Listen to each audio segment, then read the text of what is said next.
Abdul Wahab, ilmu itu dianalisis secara cerdas, ceria dan mudah. Saya dulu itu ya eskal sama hadisnya Nabi, kullu ummati mu'afan illal mujahirin. Semua umatku dimaafkan asal ketika dosa itu enggak cerita kalau dosa. Saya dulu jenggat. Orang dosa cerita dosa itu kan kesannya jujur baik. Tapi setelah saya pikir-pikir itu benar Kanjeng Nabi. Misalnya makanya kembali ke tadi. Kalau orang alim tidak mau izharul ilmi, fa'alaihi la'natullahi wal malaikati wan nasi asma'in. Misalnya saya ini terkenal membawa Islam yang mudah, yang menyenangkan. Orang itu sampai maksiat itu cari kesenangan. Orang sampai maksiat itu karena cari kesenangan. Tapi kalau kesenangan itu tidak didapatkan fit ta'at, karena ta'at dikampanyakan secara agak teroris. Kamu sholat tidak mesti diterima. Karena baju kamu enggak mesti semuanya halal, sujud kamu enggak mesti diteror, sehingga orang yang sholat tuh, sholat ya mesti ditompo, mendingan enggak sholat. Kita ini kan mikir seperti itu. Coba nyuwun sewu, kalau orang-orang Kristiani, kalau kampanye gimana? Setiap orang mati bersama Bapak di surga. Sementara kita sudah kiai mati masih didoakan ingkana musinan. Itu murid kita loh. Itu kan enggak sopan sekali. Murid dongakno gurune ingkana musinan. Gurune kok muksinane ditaklek ingkana musin. Cara aku dadi gurumu sembrono guru darane. Susah apa sing muni kana muksinan ije dikein. Itu kan saya belum pernah doakan Mbah Mun gitu. Kalau saya mendoakan beliau supaya diampuni, doa saya tak rubah gini. Ya Allah antal ghafur wa anta dzu maghfirah. Maka sepatutnya jenengan mengampuni guru saya. Jadi saya tuh kalau bilang ingkana itu kayak gimana gitu. Tapi ini urusan zauk ya, sampean enggak boleh protes. Tapi sanate ngono Gus, kitab-kitab ngono, sampean ngrubah sanad. Ya saya kalau enggak bisa apa-apa kalau sampean protes gitu.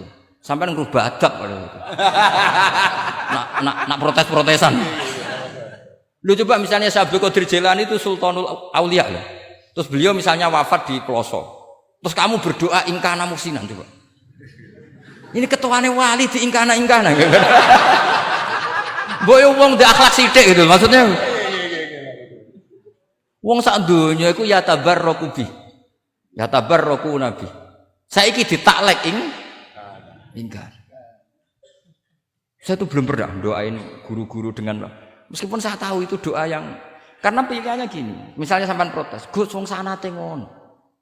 Jangan-jangan mancen apalam mau ikut tok.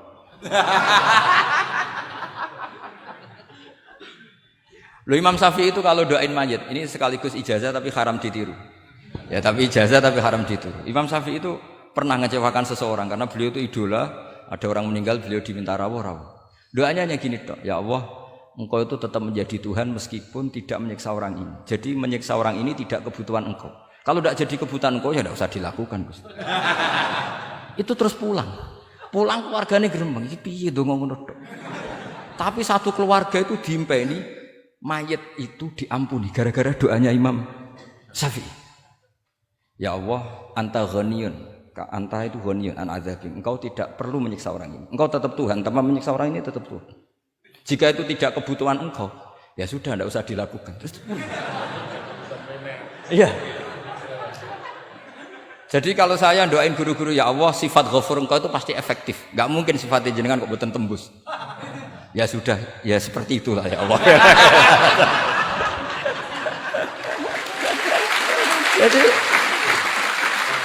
Jadi itu urusan daun, sama nggak boleh protes.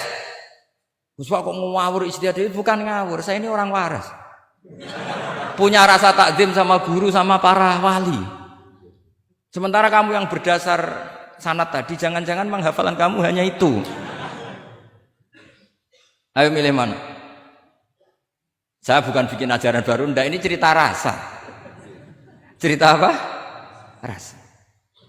Dan itu di hadis-hadis gitu. Nabi itu kalau manja sama Allah gitu. Kalau ada orang salah terus kemudian diazab, kata Nabi, anta akram min ayu adzibahu marrotain. Ini di dunia sudah pernah engkau beri sanksi ya Allah. Anta akram min ayu adzibahu marrotain.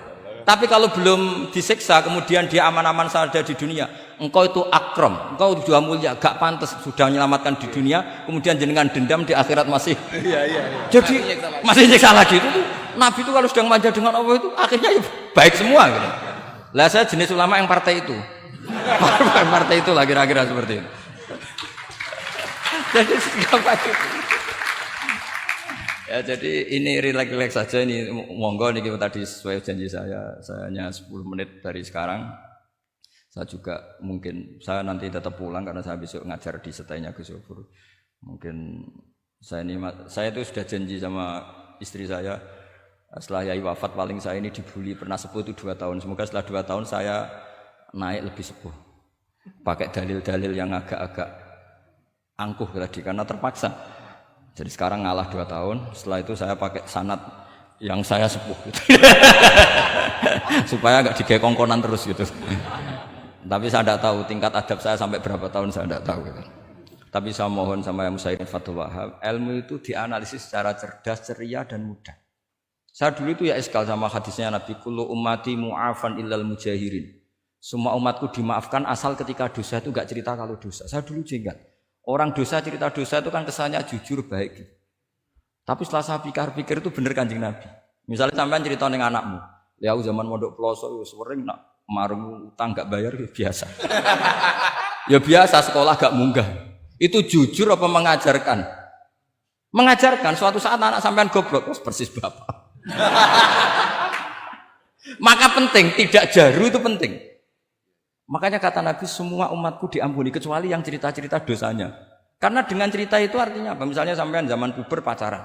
Terus kamu cerita, "Ya dhisik untuk ibumu ya pacaran." Wis tak goncekno ngalor ngidul.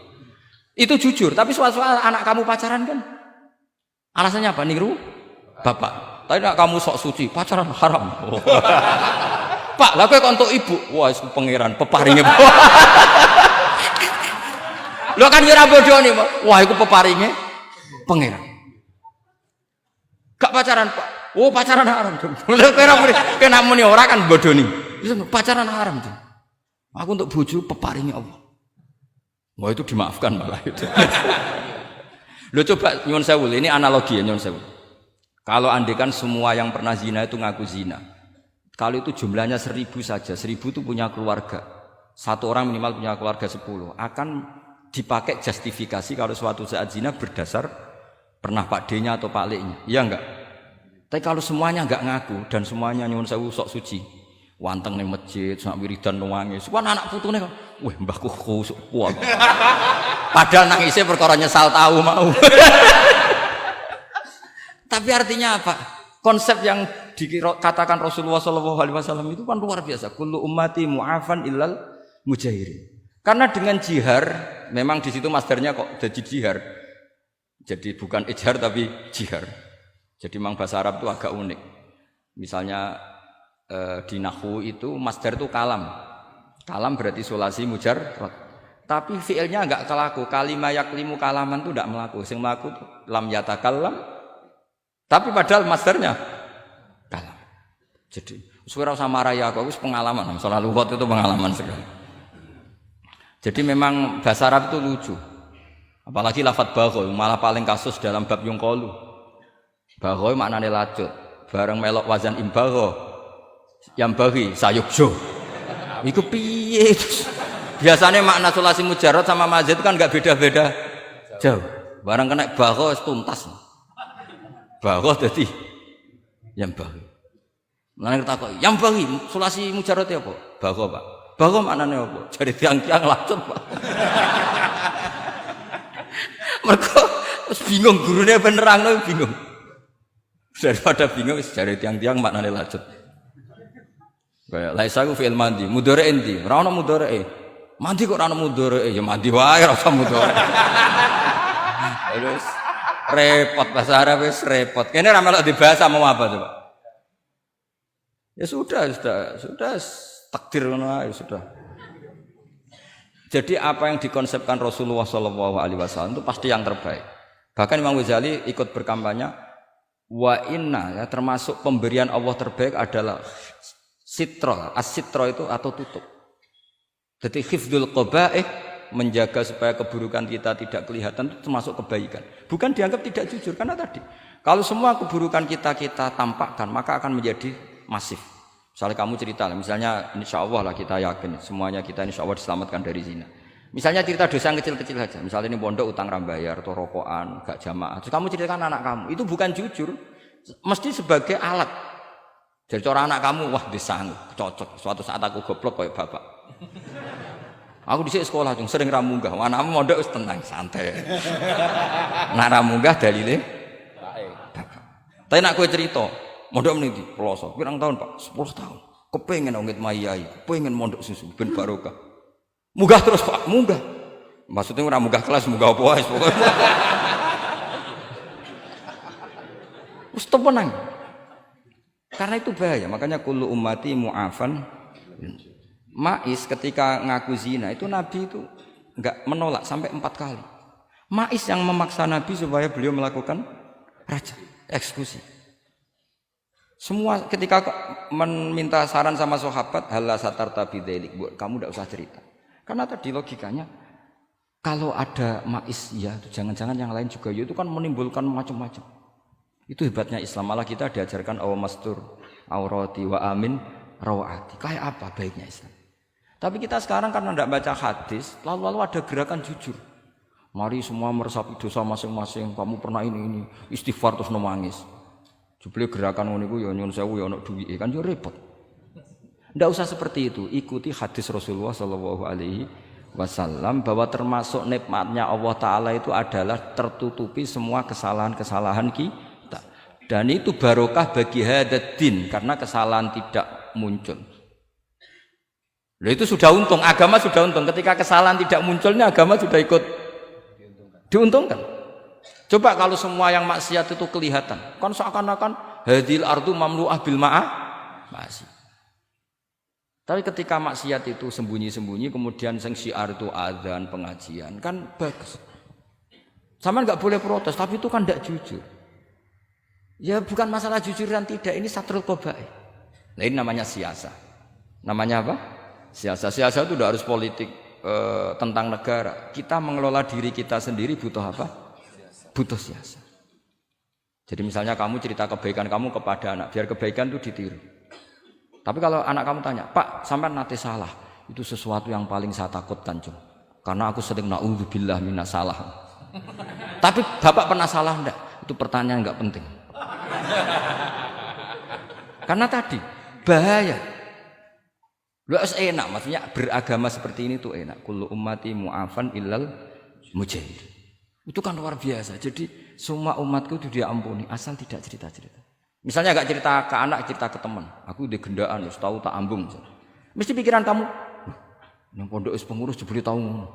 Mesti digo, suatu saat aku nak ngono, awas. Atau nak caiki keamanan, awas kita kandakno kan gitu.